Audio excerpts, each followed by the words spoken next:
Satukan niat, rasakan terlihat. Dekatkanlah merahmu dan mulai langkahmu. Saya Anandita Marcus Adu. Saya Federica Alexis Kal. Saya Tasya Kamila yang akan menjadi host Berani kali ini.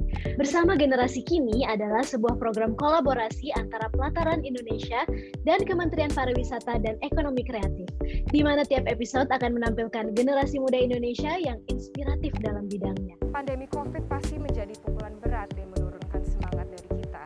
Banyak sekali orang yang sudah jenuh dan suntuk sehingga menurunkan kesehatan mental kita. Namun jangan salah, masih banyak pemuda-pemuda Indonesia yang terus berkarya, terus berprestasi dan terus berkontribusi dalam menoreh prestasi untuk Indonesia. Yuk kita bangun Indonesia bersama Generasi Kini.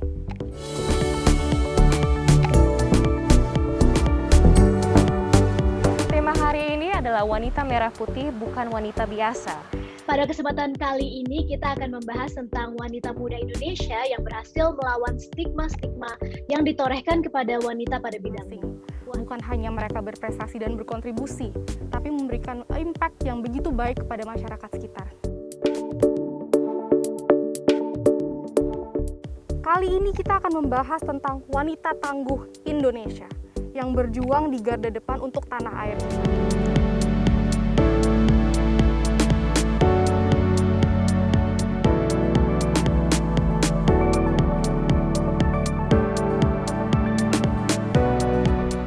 Mari kita berkenalan dengan Letnan 2 atau Letda Penerbang Ajeng Tresnadwi Wijayanti.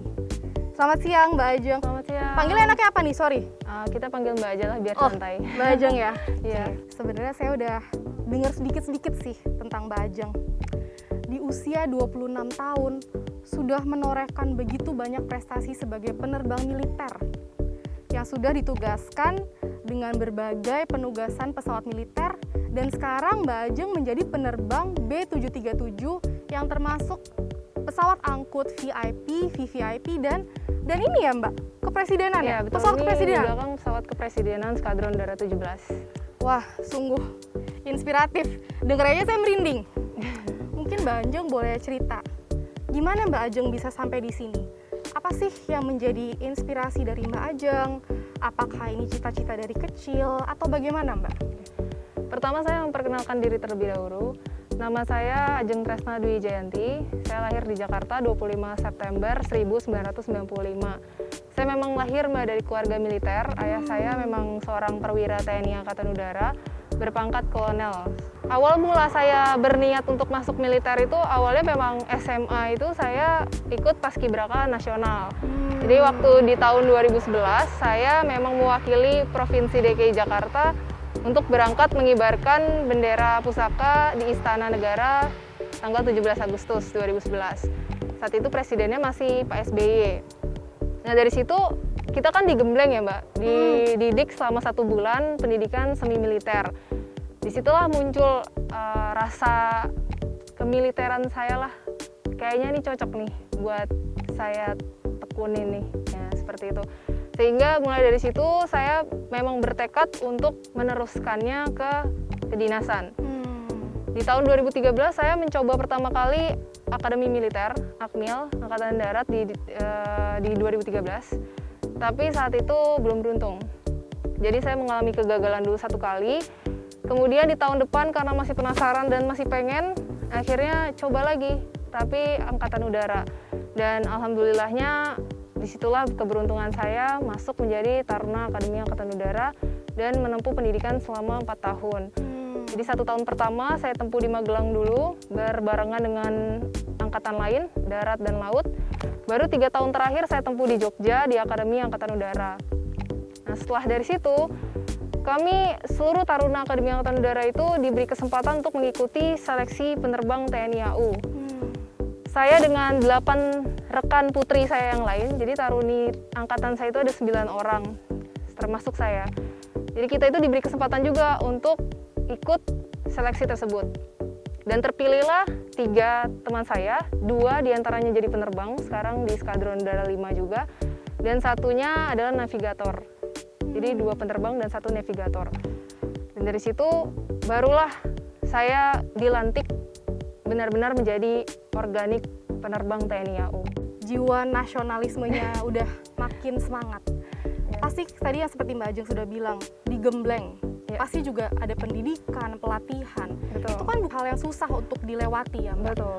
Saya penasaran, kenapa Mbak Ajeng bisa punya semangat merah putih begitu besar, begitu membara seperti saat ini? Apa yang buat itu Mbak? Oke, pertama mungkin saya punya background lah ya. Background ngelihat orang tua. Setelah itu saya memang merasakan sendiri bagaimana sih kehidupan militer itu seperti apa. Memang nggak enaknya kita terpaku sama aturan. Nggak bisa sebebas remaja-remaja seperti usia saya saat itu. Tapi setelah saya lewatin dan setelah saya jalanin, saya suka. Gitu. Saya merasa ya memang disinilah keunikannya dan terpacu diri saya untuk bisa nggak sih saya. Itulah niat saya untuk mencoba itu. Awalnya itu karena saya tertarik pertama. Setelah saya coba dan saya perdalami dan ternyata memang saya suka gitu. Nggak masalah bagi saya kita penuh aturan. Sampai namanya tentara kan selama kita punya pangkat, selama kita masih terikat dengan organisasi, kita akan teratur gitu hidupnya. Pasti kita akan diatur dan saya sudah menyadari itu, konsekuensi itu, dan saya terima apapun konsekuensinya karena ini sudah menjadi pilihan saya sejak awal. Nah, itu merupakan suatu cerita menarik dari Mbak Ajeng tentang perjalanannya selama ini. Sekarang kita mau ngobrol lebih banyak lagi. Mari kita ke Hanggar Skadron 17 untuk lanjutin ceritanya dengan Mbak Ajeng.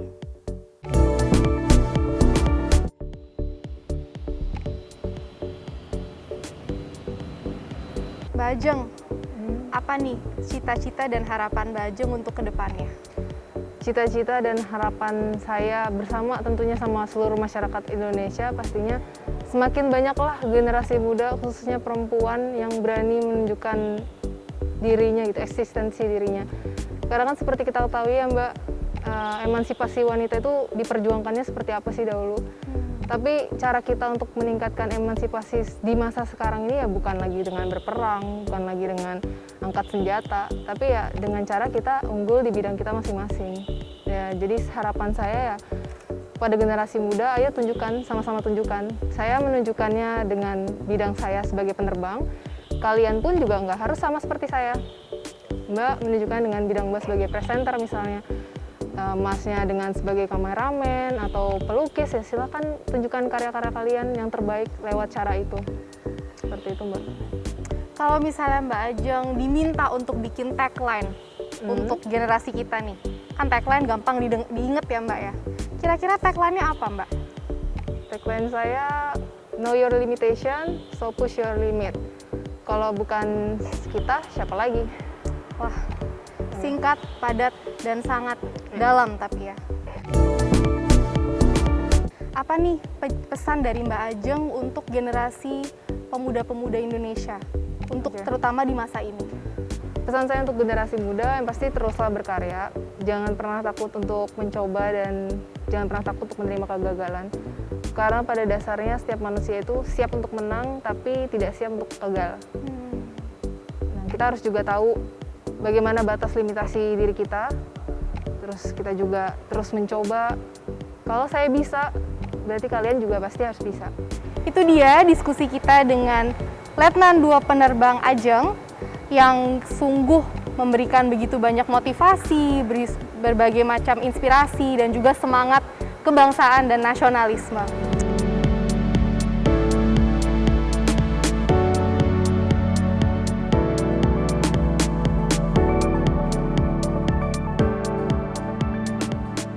Hi Sabrina. Hi, Fran. Apa kabar? Baik, it's nice to see you. I know, long time no see.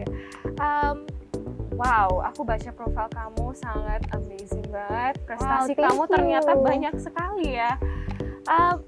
Boleh diceritain sedikit nggak tentang startup kamu yang fokus di bidang tech Natuno, dan mungkin bisa dicerita apa saja yang membuat kamu termotivasi dan terinspirasi untuk membangun Natuno Lab.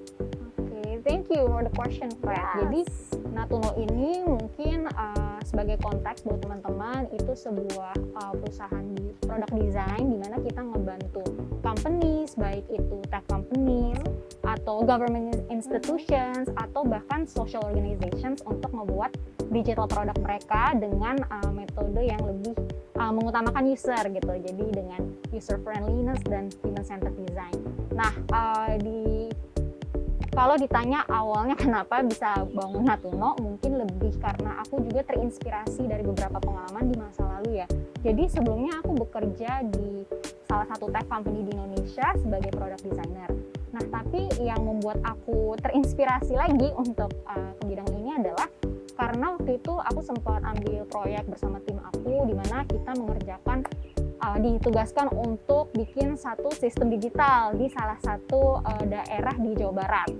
Nah, waktu itu kita udah jelas sebenarnya harus bikin apa, dan di situ kita lebih memvalidasi lagi lah apa yang mau kita bikin. Tapi justru karena kita ke lapangan, terus kita ngobrol sama orang-orang di sana, dan kita jadi ada temuan nih bahwa ternyata yang menjadi masalah tuh akar permasalahannya beda loh gitu, karena mungkin kan perilaku dan keseharian mereka tuh beda-beda. Dan di situ kita berpikir, nggak bisa nih kita langsung asumsi buat aja teknologinya, tapi nggak disesuaikan sama kebutuhan masyarakat, sama perilaku mereka. Jadi kita sadar, pentingnya user friendliness ya dalam kita membuat suatu produk digital. Nggak bisa kita langsung buat aja gitu. Jadi emang harus memahami juga lah penggunanya siapa. Dan di situ karena aku juga kerja di tech company sebagai product designer, aku ngerasain sendiri sih impact dari bidang product design ketika membuat produk digital. Nah, makanya berpikir gimana kalau itu diimplementasiin di industri lain nih, karena banyak banget kan masalah di Indonesia, punya inisiatif yang bagus gitu, mau organisasi sosial atau perusahaan, tapi mungkin produknya belum tepat sasaran nih. Akhirnya makanya membangun Natuno Lab gitu untuk solve masalah tersebut. Benar sekali, karena kita harus utamakan consumer friendliness juga, harus pentingkan consumer dibandingkan fokus on teknologinya aja. That's interesting. Jadi I see you as a woman that's very inspiring. Kamu perempuan muda yang berhasil masuk nggak hanya di dunia teknologi, tapi berhasil untuk masuk di bidang tourism as well. Thank you, kamu juga loh inspiring. Thank you.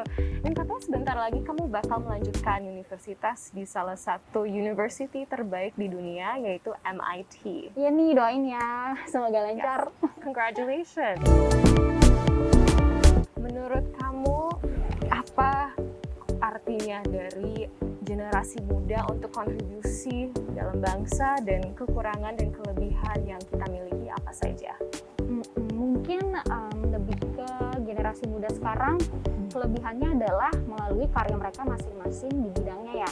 Jadi kalau di sini kita bicara tentang teknologi gitu atau pariwisata, tapi banyak lagi anak muda yang punya keahlian karya-karya mereka di bidang-bidang lain gitu, mau itu environment, mau itu bidang-bidang yang masih banyak lagi. Dan mungkin kelebihan kita juga adalah menurutku peluang untuk kolaborasi sih.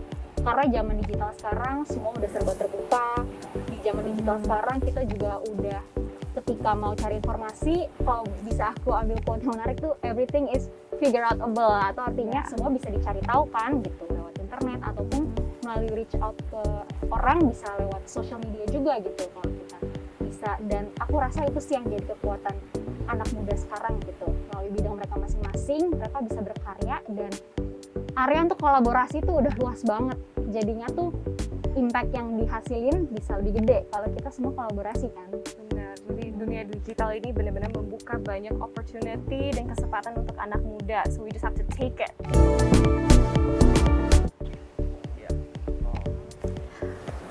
Kamu mau lihat yang kesana nggak? Itu kayaknya ada kolam ikan, ada taman. Ayo banget yuk, biar sambil jalan-jalan. Yes. Sambil ngobrol-ngobrol lagi ya.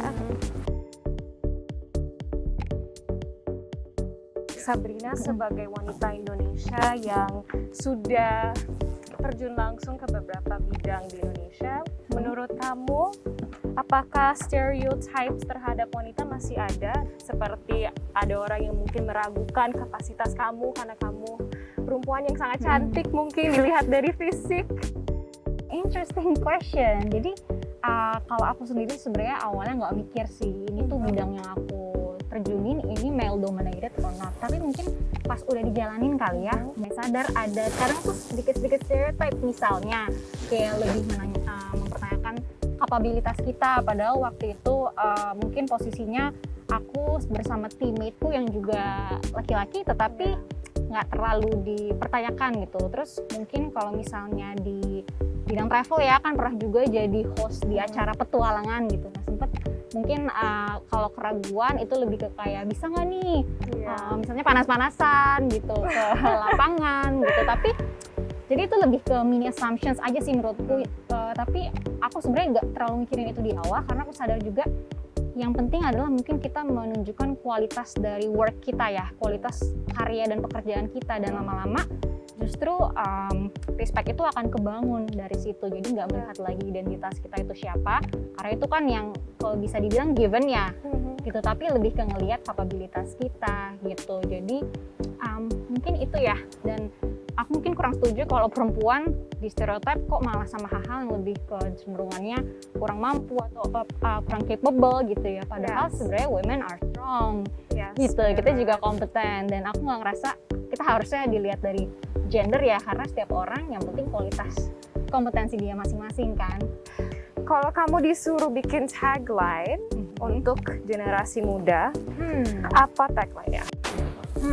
I think the tagline would be compare yourself with who you are yesterday, atau bandingin diri kamu dengan siapa diri kamu yang kemarin. Karena mungkin kalau kita anak muda kecenderungannya kita tuh bandingin diri kita sama yang lain kali ya, udah achieve milestone ini.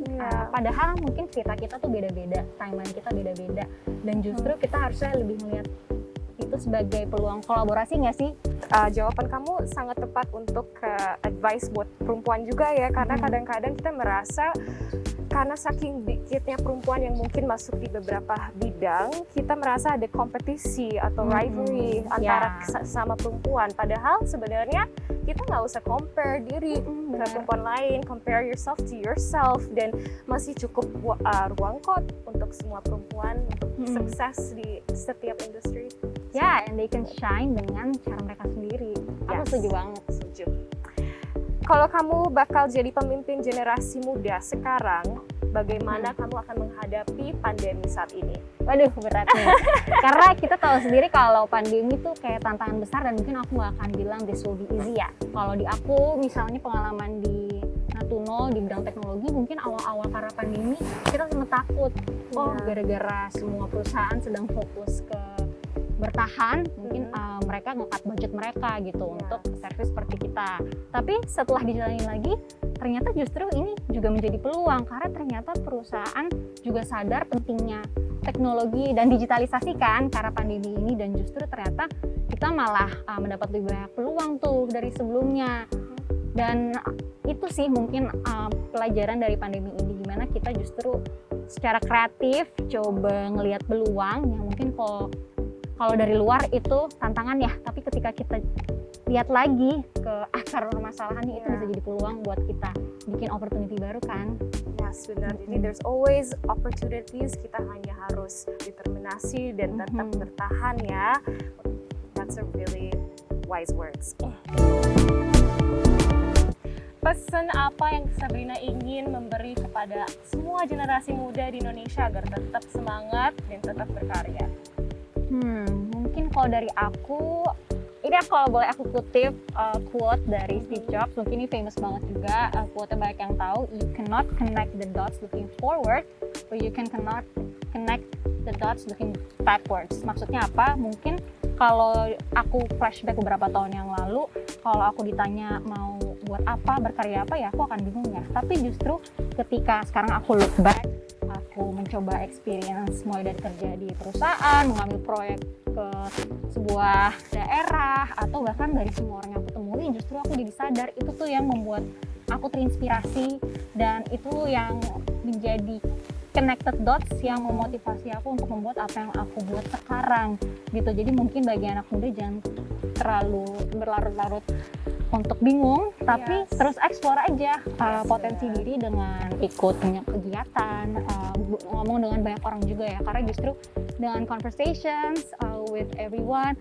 ngobrol sama kamu atau ngobrol sama yang lain, itu malah disitulah kita bisa nemu inspirasi untuk berkarya sesuatu gitu atau bahkan berkolaborasi. So thank you so much sudah datang hari ini. Kita Thank sudah you, berbincang-bincang. Sepertinya aku juga belajar banyak sekali dari Sabrina dan semoga semua yang nonton juga ambil positifnya juga. Thank So, you, thank you once Fred. again. It's been a fun conversation. Semoga bermanfaat juga buat teman-teman di sana.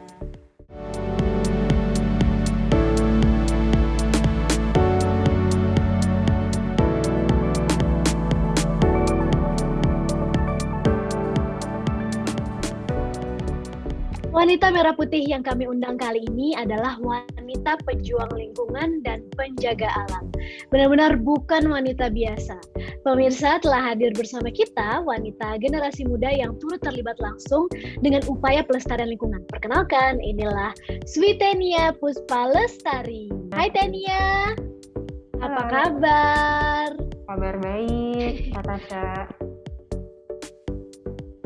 Nah, sebelum kita ngobrol sama Tenia, kita mau infokan juga nih ke teman berani semua bahwa dalam proses produksi tayangan ini, kami telah melakukan protokol kesehatan. Tenia, boleh dong disapa teman-teman berani di sini dan silakan memperkenalkan diri. Boleh.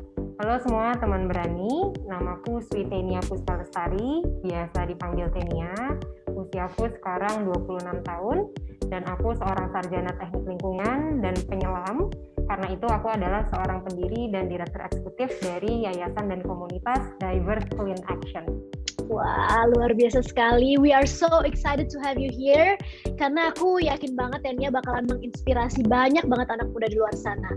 Gimana enggak ya teman berani, Tenia ini tuh nggak cuma masuk ke dalam daftar Forbes 30 Under 30, tapi juga menjadi orang Indonesia satu-satunya yang masuk dalam BBC's Top 200 Women of 2019. Aduh, goals banget deh. Kalau kata anak zaman sekarang tuh goals banget deh kamu, Tenia. Kamu kan pendiri Diverse Clean Action ya, boleh share ke kita nggak sih apa sih Diverse Clean Action itu dan gimana tuh awalnya ketertarikan kamu untuk diving, terus sampai akhirnya mendirikan yayasan membuat komunitas tersebut? Ya, jadi dulu tuh mulainya di tahun 2015, aku masih mahasiswa tingkat 3 ya, kuliahnya tentang lingkungan. Nah, karena aku sudah, di sisi lain aku tuh hobinya menyelam gitu ya, scuba diving dari kecil, aku tuh ngelihat banyak sekali ketidaksesuaian gitu ya antara teori di kelas dan juga kenyataan di lapangan ketika aku lagi menyelam ke daerah-daerah pesisir, pulau-pulau kecil kayak gitu. Nah, dari situ aku awalnya sebenarnya mencari-cari komunitas yang bisa menjembatani kegelisahan aku atau kegemesan aku. Karena salah satu masalah yang aku lihat ternyata banyak banget nih sampah laut ketika aku lagi menyelam atau jalan-jalan di pantai. Nah, dari situ akhirnya menyadari di masa itu gitu ya, belum ada nih komunitas yang fokus untuk menangani permasalahan sampah laut dan juga di daerah pesisir. Dari situ akhirnya modal nekat, modal nanya-nanya ke dosen, ke senior-senior, dan juga ke ahli-ahli, kira-kira apa nih ya yang bisa dilakukan sama saya nih mahasiswa, saya punya ilmu begini, untuk bisa membawa perubahan. Khususnya salah satunya saya pengen banget merubah pengelolaan sampah yang ada di Kepulauan Seribu, utaranya Jakarta, karena sangat dekat dari domisili saya sekarang di Jabodetabek. Udah gitu orang yang mau belajar menyelam biasanya pilih di tempat itu gitu kan. Jadi awalnya mikirnya kayak gitu aja. Nah, di 2015 itu ketemu sama co-founder, ketemu sama banyak teman-teman, akhirnya kita bikin komunitas khusus para penyelam untuk melakukan bersih-bersih pantai, bersih-bersih bawah laut. Tapi akhirnya kita berkembang karena ternyata ngomongin sampah nggak bisa cuma bersih-bersih atau clean up gitu ya, tapi juga harus dibarengi sama melakukan program kedua, yaitu melakukan pelatihan, kampanye gitu ya, bahwa sebenarnya edukasi ini dan informasi-informasi yang baik itu harus disebarkan biar nggak makin banyak orang yang bawa sampah sembarangan ataupun bisa mendaur ulang sampahnya biar nggak masuk ke laut. Terus butuh program ketiga. Program ketiga itu kita bikin pengembangan masyarakat di suatu desa atau daerah di daerah pesisir. Kita memastikan biar dalam 3 bulan, 6 bulan, beberapa tahun setelahnya tidak ada lagi sampah yang masuk ke lautan yang kami selami. Dan yang terakhir kita punya program kerjasama dengan perusahaan di mana ini yang membuat kita diberikan akreditasi atau penghargaan gitu ya, karena kita bukan hanya mengembangkan fasilitas dan daerahnya, tapi kita juga membuka lapangan pekerjaan atau insentif baru bagi masyarakat pesisir, baik melalui program sociopreneur seperti ekowisata, ataupun misalnya toko curah, biar mereka nggak lagi pakai plastik sekali pakai, dan juga misalnya kita punya program pengembangan produk-produk upcycling dari sampah-sampah bersama ibu-ibu dan pemuda yang ada di daerah pesisir. Kurang lebih sih gara-gara kita berkembang yang tadinya cuma penyelam Kak, lama-lama kita akhirnya menjadi wadah untuk para pemerhati lingkungan pesisir dan laut. Jadi sekarang banyak juga yang nggak bisa nyelam tapi join ke organisasi kami sih Kak. Nah, kamu kan emang udah aktif banget nih berarti ya di bidang pelestarian lingkungan hidup. Tapi ternyata nggak cuma itu aja tuh teman berani. Tenia tuh juga aktif untuk ikut bersuara di ajang internasional. Nah, teman berani tahu nggak? Tenia merupakan salah satu delegasi dari acara yang diselenggarakan oleh mantan Presiden Amerika Serikat, yaitu dalam acara Obama Foundation Leaders Asia Pacific, dan bahkan ditunjuk sebagai peserta yang merepresentasikan profil Barack Obama. Ini keren banget. Sampai ke US waktu itu atau di mana tuh? Boleh diceritain nggak sih? Boleh. Jadi sebenarnya cukup berjenjang ya. Jadi karena memang orangnya kepo banget gitu ya, pengen ngelakuin sesuatu tapi nggak mau asal-asalan. Jadi memang ketika dari kuliah memulai DCA, aku ikutan banyak program-program pelatihan untuk anak muda yang sebenarnya semuanya gratis gitu ya. Baik itu dari kedutaan besar Amerika yang memang memberikan kesempatan aku dikirim ke Amerika. Terus ada juga pelatihan-pelatihan lainnya gitu ya di kampus maupun di luar kampus. Nah, salah satu jalur itu tambah akreditasi yang diberikan oleh BBC. Ternyata saya direkomendasikan untuk ikut menjadi salah satu dari kurang lebih sekitar maksimal 200 orang pemuda yang memiliki dampak di berbagai bidang di Asia Pasifik. Nah, dari situ ternyata yang memang merekomendasikan dan mengajak ikut acaranya itu kan Pak Obama gitu ya. Nah, Pak Obama ini ngumpulin semua teman-teman Asia Pasifik ini ke Malaysia pada saat itu. Nah, di sana kita mendapatkan pelatihan lebih intens, lebih dekat juga. Kita ketemu langsung sama Julia Roberts, sama Barack Obama dan Ibu Michelle juga. Nah, ketika saya sudah overwhelmed begitu ya, ngerasa aduh kecil banget kayaknya ya apa yang dilakukan sama kita, dan ternyata nggak cuma sendiri loh yang ngurusin ini di Indonesia doang, tapi berbagai negara juga mudanya keren-keren. Ternyata walaupun saya yang paling muda saat itu, saya dipilih menjadi pemberi sambutan sebelum Pak Obama naik panggung. Di situ saya diminta untuk menceritakan kisah saya dan Diverse Clean Action dan bagaimana Pak Obama ini memberikan inspirasi bagi saya dan kami semua yang ada di sana. Dan tentunya pengalamannya deg-degan gitu ya, karena harus bicara bukan hanya sama delegasi, tapi juga sesama narasumber, ada CEO AirAsia misalnya dan lain-lainnya. Jadi kayak di situ awalnya nggak merasa percaya diri, tapi Pak Obama dan timnya meyakinkan kenapa sih saya dipilih gitu ya, karena ternyata saya memberikan dampak yang bukan untuk saya sendiri, tapi saya memberikan pelatihan-pelatihan sehingga dampaknya terus berkembang gitu. Jadi mereka merasa ini yang harus dimiliki sama banyak pemuda di dunia gitu, bahwa apapun yang kita lakukan walaupun kecil, ternyata kalau misalnya bisa dikemas dengan baik, dilaporkan dengan baik, ternyata bisa memberikan perubahan dampak-dampak yang lebih besar, dan nggak cuma di daerah sendiri, tapi di berbagai daerah lainnya. Itu kata Syah. Menurut kamu, apa sih sebenarnya peran pemuda-pemudi Indonesia di masa kini?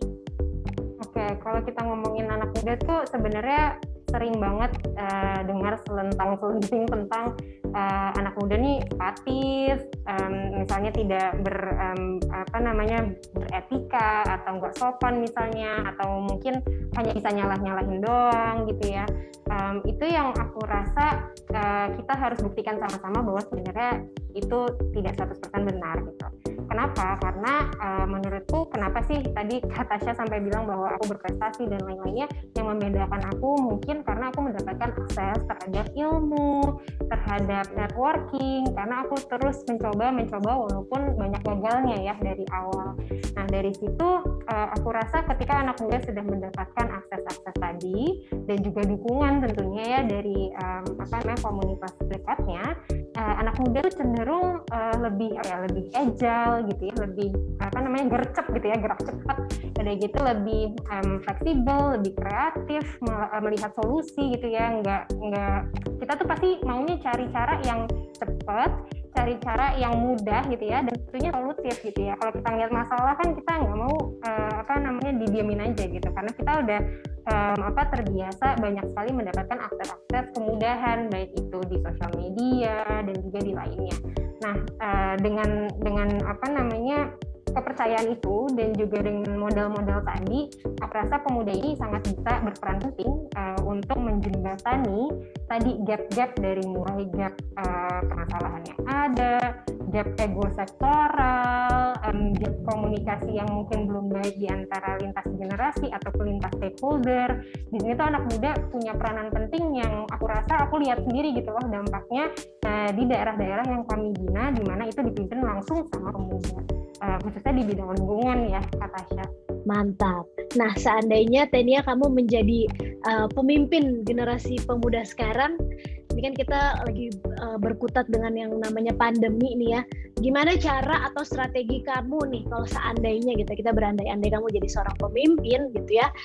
Gimana strategi kamu dalam menghadapi pandemi ini? Gitu ya, tapi mungkin kalau aku akan membuat kebijakan-kebijakan dan aksi berdasarkan empati, lalu ilmu sains, dan juga menjadikan anak muda sebagai center dari pergerakan di daerah-daerah. Kenapa? Karena aku sendiri selama pandemi ini banyak teman-teman Diverse Plan Action yang memang bekerja di misalnya sektor wisata, yang memang pemasukannya mungkin hilang gitu ya karena adanya pandemi, dan nggak cuma 3 bulan tapi udah hampir 2 tahun sekarang. Tentunya ketika kita ngomongin lingkungan ke mereka gitu ya, nggak bisa sama dengan ketika sebelum pandemi. Kita harus memikirkan empati dalam arti memastikan mereka bisa hidup hari ke hari, bisa makan gitu ya. Dan pun kita mau membangun sesuatu perubahan, itu semua pasti akan berdampak terhadap ekonominya mereka. Sebagai contoh, kita di Bali punya program namanya Marine Debris Rangers, di mana kita ngajak pelaku-pelaku wisata ini untuk selain memang bisa bertahan hidup di masa pandemi, mencari pemasukan-pemasukan baru dari aktivitas lingkungan. Dari situ akhirnya pelan-pelan bisa ada ekowisata, menanam mangrove, menanam karang gitu ya, dan bahkan salah satu kegiatan yang saya lakukan di pandemi kemarin menanam pohon di pelataran di Menjangan gitu. Jadi saya rasa ketika tidak ada empati di situ gitu ya, ketika kita memaksakan perubahan perilaku dalam arti kesehatan, pakai masker dan lain-lain, tanpa memperhatikan ekonominya, tanpa memperhatikan keadaannya, itu pasti akan sulit diaplikasikan di lapangan. Dan untuk membuat perubahan-perubahan itu lebih cepat, tidak lebih bertele-tele secara administratif gitu ya, kita butuh anak muda untuk mempercepat bantuan-bantuan dari pusat dan juga program-program dari pusat, program baik tidak hanya tentang kesehatan, ekonomi, tapi juga lingkungan bisa terdeliver di daerahnya masing-masing, membantu tentunya pemerintah daerah yang ada.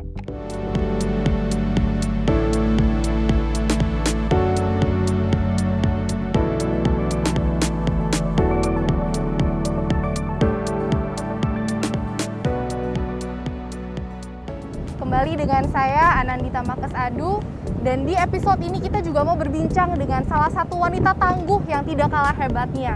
Kali ini dari TNI Angkatan Laut.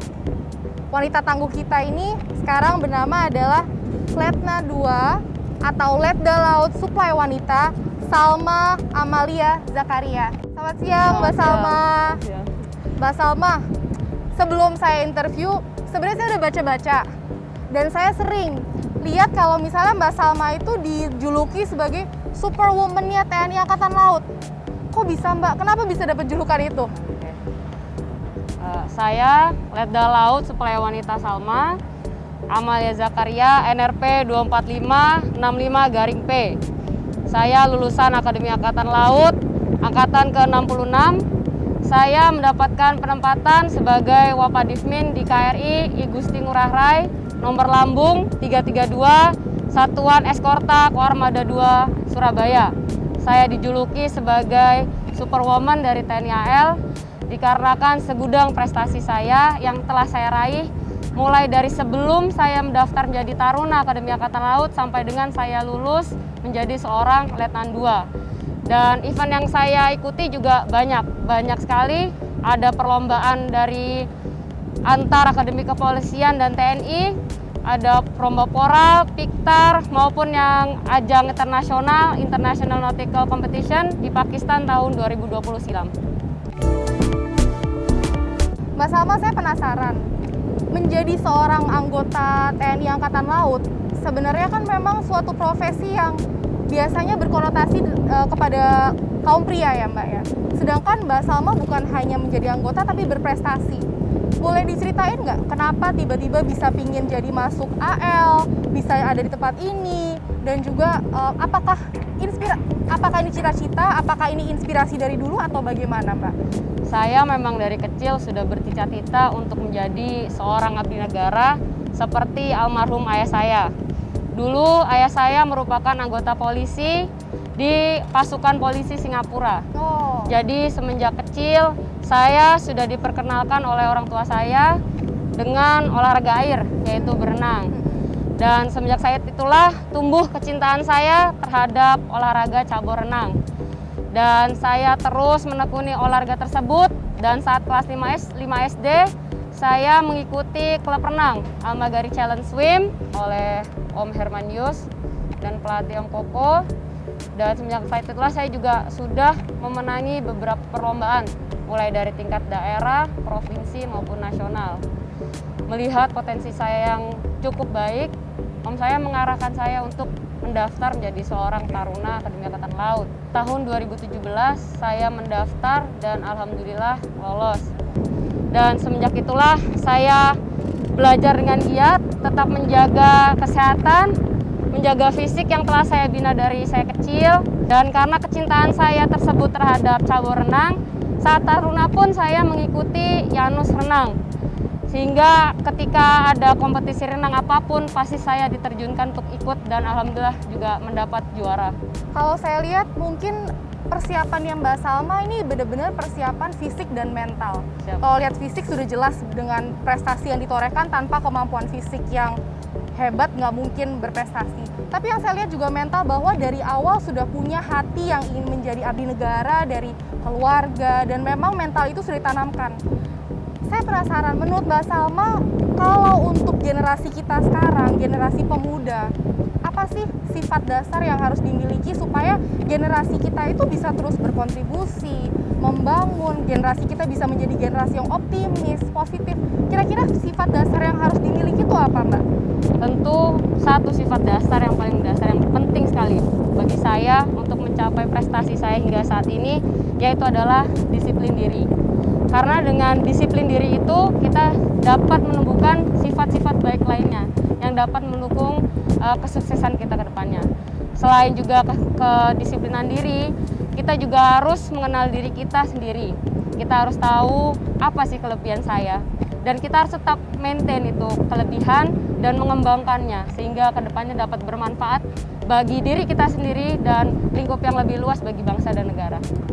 Disiplin ya Mbak? Iya, betul sekali. Ngomong-ngomong tentang disiplin, nggak jauh-jauh kalau sekarang disiplin sering disambungkan dengan protokol kesehatan, karena sekarang kita di masa pandemi. Kalau Mbak Salma diberikan kesempatan sebagai menjadi salah satu pemimpin generasi pemuda-pemudi Indonesia dalam menghadapi pandemi ini, kira-kira cara kepemimpinan Mbak Salma apa? Cara approach-nya gimana, dan gimana cara menghadapi pandemi ini? Tentu ketika saya diberikan amanah untuk menjadi seorang pimpinan TNI, kedepannya saya tentu harus siap dan bertanggung jawab atas perintah yang telah diberikan kepada saya. Mbak Salma benar-benar menginspirasi nih. Iya. Kalau misalnya Mbak Salma bisa bikin tagline untuk pemuda-pemudi kita, tagline-nya apa nih Mbak? Tagline saya itu adalah always strive for the best. Selalu berusaha untuk menampilkan yang terbaik dalam setiap kesempatan. Pokoknya ada kesempatan apapun kita harus tampil. Selama bertugas di TNI Angkatan Laut, selama ini pengalaman yang paling berkesan apa? Saya bisa cerita melalui pendidikan saya 4 tahun di Angkatan Laut. Jadi saya menjadi seorang taruna itu disiapkan dari segala segi, segala aspek. Mulai dari kesamaptaan, wawasan, pengetahuan, semuanya disiapkan. untuk bagaimana kita ke depannya bisa menjadi seorang pemimpin, khususnya TNI Angkatan Laut ke depannya yang bagaimana yang baik dan menjadi tauladan bagi para anggota. Gitu.